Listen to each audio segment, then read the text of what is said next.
السلام علیکم فرینڈس، کیسے ہیں آپ لوگ؟ خیریت سے ہیں؟ اور آج میں جو ہے سو پیاز اور گوشت کا سالن بنا رہی ہوں، ایسے ہی فرائی کر لے رہی ہوں گریوی ٹائپ۔ اور ساتھ میں ابھی محرم کا مہینہ شروع ہو گیا، نیا سال اسلامک۔ تو محرم کے شروع کے 10 دن کیسے گزارے اس بارے میں بات کرتے ہیں۔ تو محرم کے پہلے 10 دن اسلام میں بہت ہی اہمیت رکھتے ہیں، خاص کر کے 10 محرم، جسے یوم عاشورہ کہتے ہیں۔ یہ دن صرف غم کے نہیں بلکہ عبادت اور صبر کے ہے اور اللہ سے تعلق مضبوط کرنے کا وقت ہے۔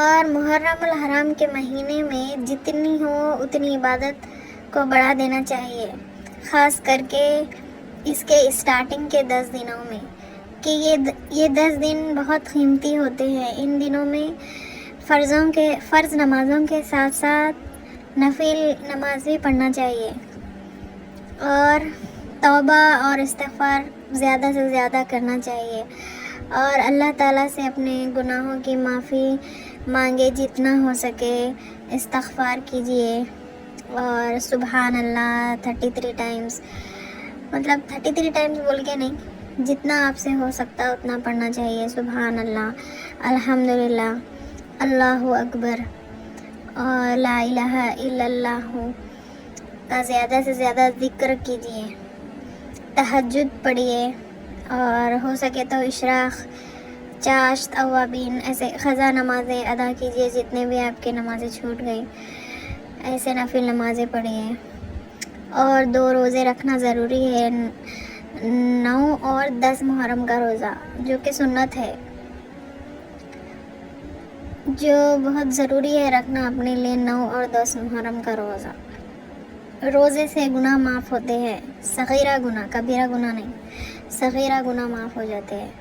جو صغیرہ گناہ مطلب چھوٹے موٹے جو بھی گناہ ہوتے ہیں نا، اس کو صغیرہ گناہ بولتے ہیں۔ مفہوم ہے حدیث۔ پھر پوچھا گیا کہ عاشورہ 10 محرم کے روزے کی کیا فضیلت ہے؟ تو آپ صلی اللہ علیہ وسلم نے فرمایا، پچھلے سال کے گناہوں کا کفارہ ہے، مطلب کہ پچھلے سال ہمارے سے جو بھی گناہ ہوئے ہیں وہ سب معاف ہو جاتے ہیں یہ 9 اور 10 محرم کے روزے سے۔ اور صدقہ اور خیرات دینا چاہیے یہ 10 دنوں میں۔ ویسے تو صدقہ ہمیشہ ہی کرنا چاہیے، لیکن یہ 10 دنوں میں خاص خیال رکھیے۔ جو بھی اپنے پاس جو بھی ہے کچھ بھی دے سکتے ہیں، یا پیسوں سے، یا کوئی چیز کھانے کی چیز ہے، یا کچھ بھی صدقہ کریے۔ اور سال کی اسلامک تاریخ کے حساب سے نیا سال اب شروع ہوا۔ سال کی شروعات اچھے کام سے کرنا چاہیے، تھوڑا ہی صحیح لیکن صدقہ ضرور کرنا چاہیے اللہ تعالیٰ کے لیے۔ صدقہ ایسی چیز ہے جو اللہ تعالیٰ کے غصے کو، اللہ تعالیٰ کے غضب کو ٹھنڈا کرتا ہے۔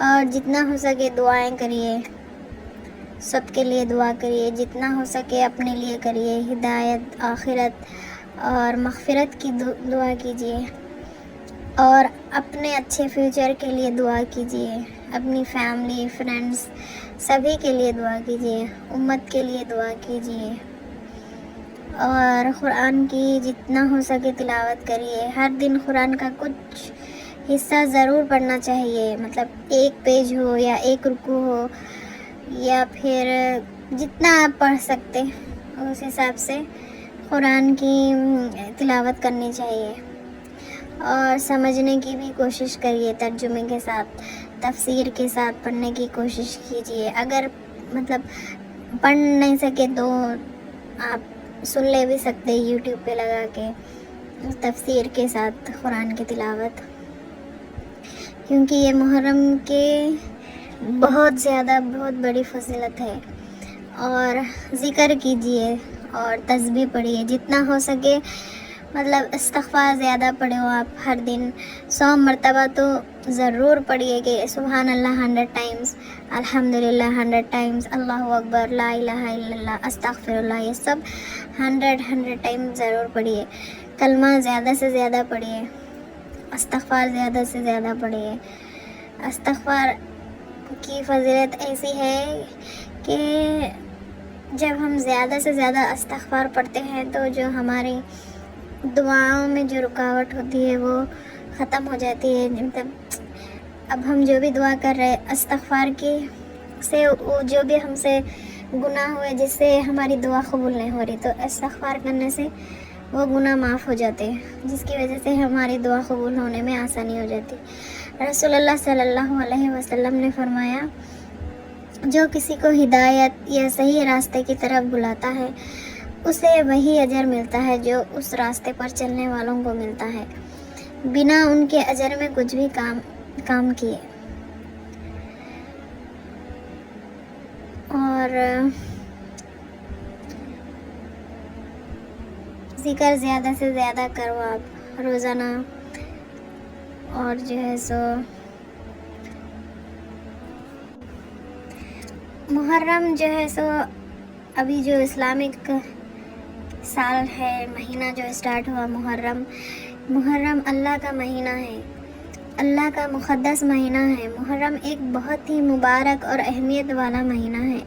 یہ ہجری کیلنڈر کا پہلا مہینہ ہے اور 4 مقدس مہینوں میں سے ایک ہے. اس کا نام محرم ہے. محرم اس لیے پڑا کیونکہ یہ ایک مقدس مہینہ ہے. قرآن میں فرمایا گیا ہے کہ بے شک اللہ کے ہاں مہینوں کی تعداد 12 ہے. جب سے اس نے آسمان اور زمین کو پیدا کیا ان میں سے 4 مہینے مقدس ہے. یہ سورہ توبہ میں آیت ہے. محرم 4 مقدس مہینوں میں سے ایک ہے. ابو بکر رضی اللہ تعالیٰ عنہ سے روایت ہے کہ رسول اللہ صلی اللہ علیہ وسلم نے فرمایا وقت نے واپس اسی سلسلے میں شروعات لی ہے کہ جیسے اللہ نے آسمان اور زمین کو پیدا کیا. سال میں 12 مہینے ہوتے ہیں جن میں سے 4 مقدس مہینے ہوتے ہیں 3 ایک کے بعد ایک ذوالقعدہ اور ذی الحج. محرم اور رجب جمادی الثانی اور شعبان کے درمیان آتا ہے. اس مقدس مہینے میں گناہوں سے بچا جائے. قرآن میں فرمایا گیا ہے کہ ان مہینوں میں اپنے اوپر ظلم نہ کرو. اس کا مطلب یہ ہے کہ ہر گناہ برا ہوتا ہے لیکن ان مقدس مہینوں میں گناہ اور بھی زیادہ عظیم ہو جاتا ہے. مطلب چھوٹا سے چھوٹا گناہ بھی بڑا بن جاتا ہے. تو محرم کے مہینے میں نفل روزے زیادہ سے زیادہ رکھنا چاہیے. رسول اللہ صلی اللہ علیہ وسلم نے فرمایا رمضان کے بعد سب سے بہترین روزہ اللہ کے مہینے محرم کا ہے اور سب سے بہترین نماز تہجد کی نماز ہے. 9 اور 10 محرم کے روزے نبی صلی اللہ علیہ وسلم نے فرمایا اگر میں اگلے سال زندہ رہا تو میں 9 محرم کا روزہ بھی رکھوں گا. 10 محرم یعنی عاشورہ کا روزہ. سلمہ بن الاکوع رضی اللہ تعالیٰ عنہ سے روایت ہے کہ نبی صلی اللہ علیہ وسلم نے عاشورہ کے دن کہا جنہوں نے کچھ کھایا ہے وہ اب نہ کھائے اور روزہ رکھے اور جنہوں نے نہیں کھایا وہ روزہ پورا کرے. عائشہ رضی اللہ تعالیٰ عنہ سے روایت ہے نبی صلی اللہ علیہ وسلم نے عاشورہ کے دن روزہ رکھنا فرض کیا تھا. جب رمضان کے روزے فرض ہوئے تو عاشورہ کا روزہ آپشنل ہو گیا. چاہے رکھے یا نہ رکھے اللہ جسے چاہے وقت اور جگہ کی فضیلت دیتا ہے. یہ سب دلیلیں ہمیں بتاتی ہیں کہ عاشورہ کا دن اور محرم کا مہینہ اللہ کی رحمت ہے اور فضیلت سے بھرا ہوا ہے. اس ویڈیو کو اپنے دوستوں اور گھر والوں کے ساتھ ضرور شیئر کریں.